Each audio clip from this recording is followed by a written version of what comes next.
আজকে একটা 2 kVA stabiliser automatic stabiliser করেছি।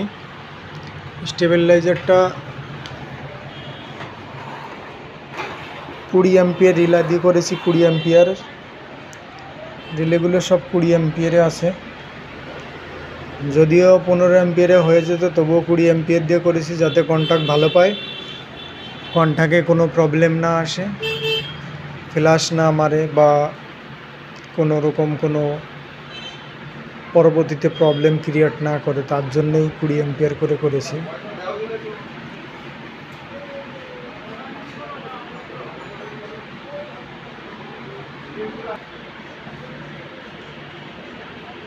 এর পেছন থেকে এখানে ডিটেলস লেখা রয়েছে। এটা শুধু 90 ভোল্টেজ থেকে 280 ভোল্টেজ পর্যন্ত এর ইনপুট ভোল্টেজ হবে এবং আউটপুট 200 থেকে 250 পর্যন্ত এর আউটপুট থাকবে। এর ক্যাপাসিটি 2 kVA।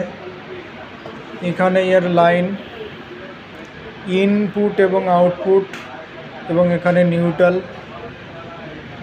এটা নিউট্রাল দেওয়া আছে যেটা কমন বলে অনেকেই। এটা ইনপুট, এটা আউটপুট। এখানে একটা 20 অ্যাম্পিয়ারের ফিউজ লাগিয়ে দিয়েছি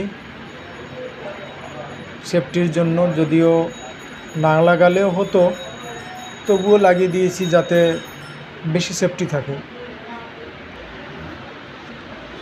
এটা হাই কাটের জন্য লাগিয়েছি এই বোর্ডটা। যদি স্টেবিলাইজার 50-এর উপরে চলে যায়, 60, 55 যাই হোক,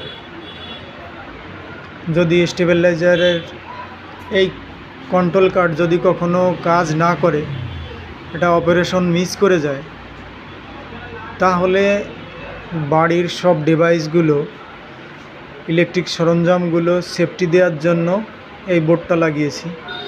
এই বোর্ডটায় কি করবে, যখন আমার এই কন্ট্রোল কার্ডটা কাজ করা বন্ধ করে দেবে বা এটা খারাপ হয়ে যাবে, তখন আমার এই হাই কাট ভোল্টেজটার যে কার্ড রয়েছে এখানে,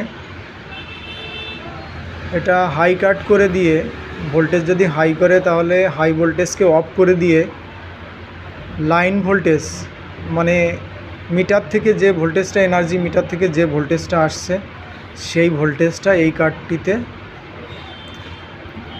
লাইন ঘরের ভিতরে ইন করে দেবে।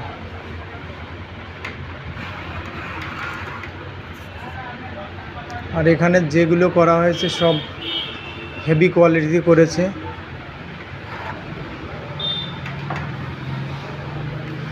এটার ওয়ারেন্টিও রয়েছে এর সঙ্গে, সেহেতু ওয়ারেন্টি থাকলে তা তো অবশ্যই সঠিক করে করতে হবে। সঠিক করে না করলে তো আমারই ভোগান্তি হবে, তার জন্য এটা খুব শক্ত করে করা হয়েছে।